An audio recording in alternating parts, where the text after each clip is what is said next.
Hello, I trust you're well and you are really getting along with the steps or the progress we've made so far regarding Python programming and data analytics and how you can employ it for tech jobs. In the previous video, we talked about creating environment and also creating packages in those environments. And I got questions asking, why do we have to create environment? What are environments by the first? Why can't we just start coding? Right? In my line of experience, I like to be organized and not just be, it is standard procedure to be organized. And then I'm going to answer your question, why do you create environments? Why? Think of it this way. We have the office, right? Space. People have office space and they have their homes and then they have their lab. Just these three. And sometimes we even have our place of worship. So these four places I've mentioned have their various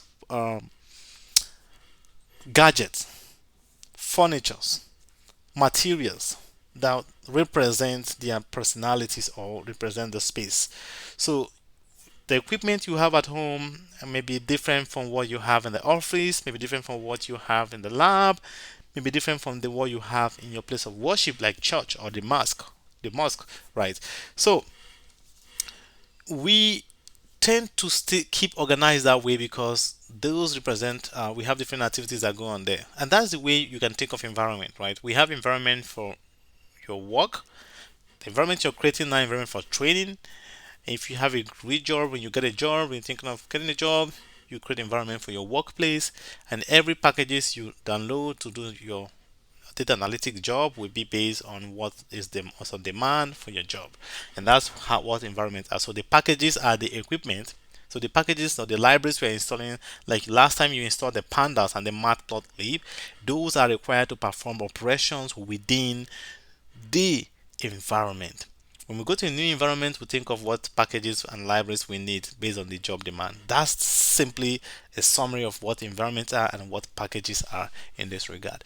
What I'm showing you here are I'm showing you a kind of today I want to show you part of the job of a data analyst, right? Analyst. So you want to be someone who is into data and someone who can program for companies. You want to get a job. You want to grow your skill. One thing I want to be honest with you is that most of the time, or 50% of the time, the data will be given to you. The other 50% of the time, you have to find the data. You have to find, that's part of the most job specification. You find the data and then you can use that data to do some modeling, forecasting for the business or for the company, as the case may be. In this case, I want to show you ahead of time part of what being a data analytics require, right? What do you need to know or to do? In this case, I want to show you web scraping. Scraping, you can say, oh, it's part of a job of a web developer. Not always true, because you are going. Web scraping is about deriving data from websites. For example, I have a website, and I'm going to show you that real quick. But before then, let's go back to my environment. So I want to check what's going on in my environment. What environment do I have here? As you can see, I have already activated an environment I call Remote Lab. So when I say conda environment list, it's going to show me the environment I have, all the environment I have. Okay, see, I have base environment. I have Remote Lab, which is active because of the star. I have other environment like the floodplain. I used to run my flood risk maps and flood models and all that. And when we go to the Anaconda navigator, you can see the environment I have. The environments are all here with the base, remote lab, and the from. I can actually run my environment from here. I can install packages. Like I said, mentioned earlier, I go here. I can launch Jupyter Lab or Notebook or Visual Studio Code and work with them. But I don't want to do that. I love working from the Anaconda prompt. Right? It's efficient.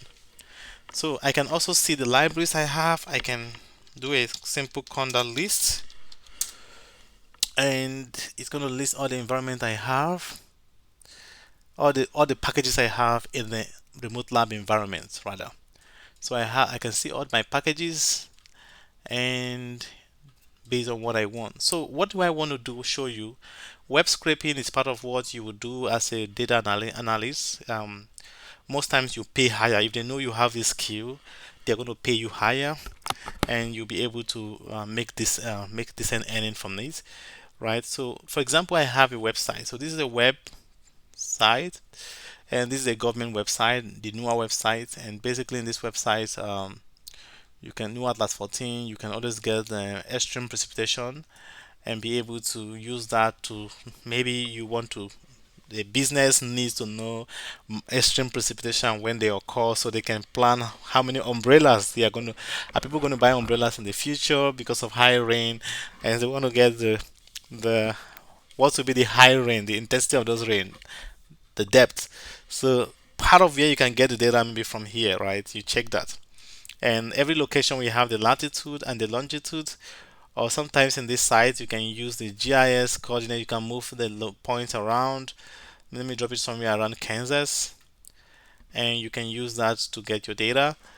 And when you do that, the values here are going to change, and the coordinates are going to change. So pay attention to this. So when I move this around, you see that the coordinates change to, the coordinates are changing, the location names are changing.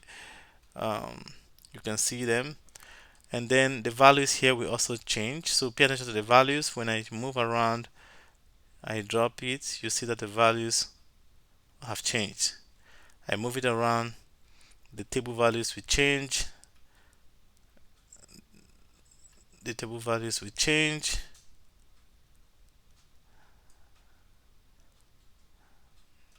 the table values will change. Okay, now we want to get the value. So they want to see this will give me the um, this will give me the mean, and that is what you see here. So for each of the values, you see the bold value. The bold value is the mean. Then we have the lower bound and the upper bound.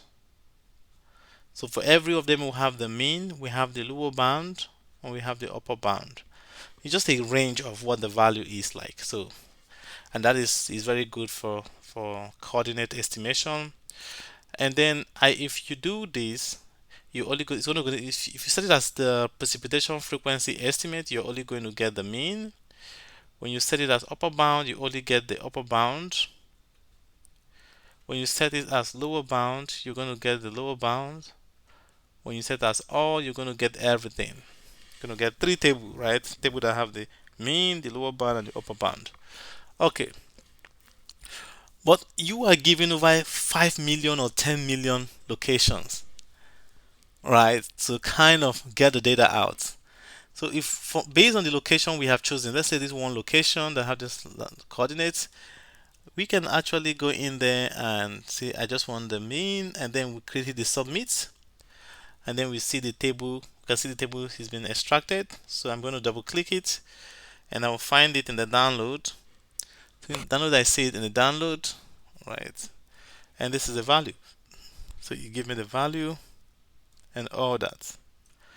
But jobs are not going to require you, are not going to be asking you or want you to be doing this manually. So they want you to write a script, a code, a Python code that can do that, right? And the first thing we do here is to get the libraries. I taught you how to install the pandas library. We have so many other libraries like the request library. We also have um, other libraries that like the Excel library. We also have the beautiful soup that help to script table. We have other the URL library request, and then we have the web Chrome service, web Chrome driver. We have the web driver Chrome. So we basically use these libraries or packages to interact with websites, and that's the goal here. So the first thing you do here is when I launch my Anaconda, I launch my activate my environment, and then I launch the Jupyter Lab, or I went through my Anaconda prompt. I can always, once I'm within my environment, activate the environment I'm working from, I can always tell it, okay, open. So here we just say Jupyter Lab. The moment I hit enter Jupyter Lab, it's going to open the Jupyter Lab on my either my Chrome or Firefox URL. Then I can open the URL and you can see. So these are not important. These are other ways we can install packages directly from Anaconda, but I don't want to do that. From the Jupyter Lab, I don't want to do that. Show you today. When you get advanced, you're gonna learn how to do that using PIP. But then we have this library. So the first thing we do is to restart the kernel, and then we run the library. So now I restart my. You see that there are changes here. Say it's ready. Once this circle turn black, it means it's still running. But the moment it turn hollow and white or whatever, then you know it's ready. Then I can run the library, and when it's done, it's gonna show star. When it's done, it change to a number, so it's complete. So this is what I've constructed, right? So I give it a latitude, I give it a longitude. So let's find the same location we used earlier. So if I go to this site, so I can pick, let me see, I can pick the latitude. I'll go back.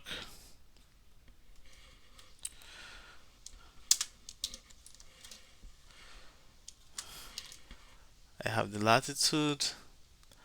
I go back to my file and I grab the longitude, and I want to make sure that we are doing the right thing. So I got the, let me see here, this is too far from reality. Let me see. Okay, so what am I doing here? I have the latitude, I have the longitude, and I will teach you the data types and structure in our first lesson. Data type, data structure, how to, what data are, how to convert them. But this is not to scare you, this is to show you what you can do, so you do just like an appetizer, then you can know, yeah, the beauty of using coding or web programming to kind of do some of this data scraping and all. So this is where I define the data types. Remember when I did that manually, right? The mean, the upper, the lower, the all. I showed you here early through this. I have the mean, the upper, the lower, the all. So I did that. So how do I know? I went through um, I inspected it, look at the HTML behind it, and this is what's mentioned. So there's an HTML that is behind the building of this site. So I use those information, and I'm able to. Um, so I have it here. We have the mean, the upper, the lower, and the all of them is empty. So it's going to grab everything, and that's the information I use here.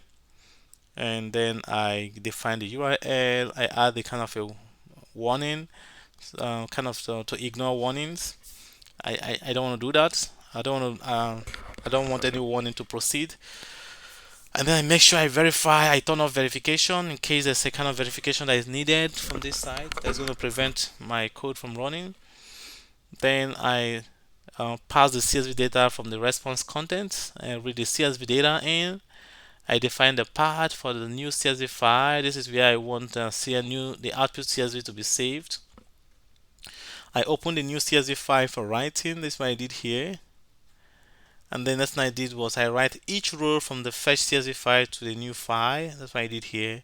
And when I'm done, I say print. Then I print to tell me that this CSV data has been successfully extracted and saved to the newer table data. So I'm going to do that, and then we're going to see. So I have, this is called the newer table data. So let's see. So the time here is 12:43 a.m. I'm going back to check the time here. 12:43 a.m. So we are on point. So we're going to see that table, and we're going to um, see. I think it's coming. Um,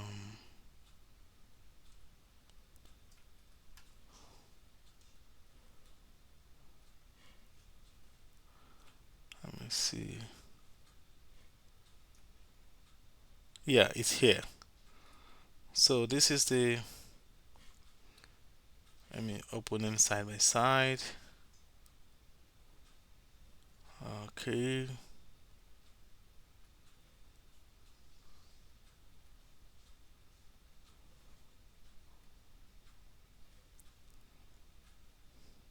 So what is going on here? Let's see. So we have the same location. So this is the one I did manually. This is a table that's manually extracted. Remember when I did this earlier for the first time, and I was telling you that you can always do this manually. You want to write this code to do that. So this is the left one here. Table is the manual one, and we have some of the information we need: the location, the latitude, the longitude, the two most important one. Then we have the precision frequency estimate table, and look at the table is exactly the same. If you look very well, you see the table are exactly the same, right? So we have 0.379, 141, 7-day 3.77, 12, 3.77, and 12. So yeah, so what this means is I will show you maybe sometime in the future how we can do this. So we can automate this script to say we can have a CSV that have in 5 million um, rows. Each row have latitude and longitude, and this script is going to run through each of them and extract the values and maybe save them or maybe perform more operation on the fly. So this is beauty of web scraping, right? As a data analyst, someone who is into who want to go into tech, who want to learn, this is the way you can get data from websites, and you can use those information, use this data to do some more work. But again, this is what we call web scraping. The other method I've mentioned earlier, this is another approach to do that. And we have another approach. This is Web Chrome browser approach. You use a Web Chrome to do that. And here we had some hitch. There's no point because I already solved this problem. So, and then this is another approach also. So these two approach are Web Chrome driver approach, and this is a simple library request approach and their function. So why am I showing this? Just to appetize you, to let you know this, the possibilities and the benefit of knowing how to code as a data analyst is really you cannot fathom every one of it because the benefit outweigh not knowing how to code there. So you can use your personal work, also use it for company work and all those other research there. Yeah, so that is it, and we are going to start officially talking about the data type, data structure, how to write simple syntax, right? So I told you earlier that to be a good programmer, you must be very good with English. You can see here, this is all English. We have the try, we have the get, we have the except. So saying that you try use this code. This is a function, um, right? More like a statement. Rather, it's a statement. And if it doesn't work, do this, right? Tell me there's an error, right? So I'll teach you how to write a statement like this. I'll also teach you how to write function. I'll teach you how to write loops, and you can know how to do that. But then, basically, this is the idea. I hope this helps, and I will see you when we start officially. And let me know if you have any question, and see you on the next one.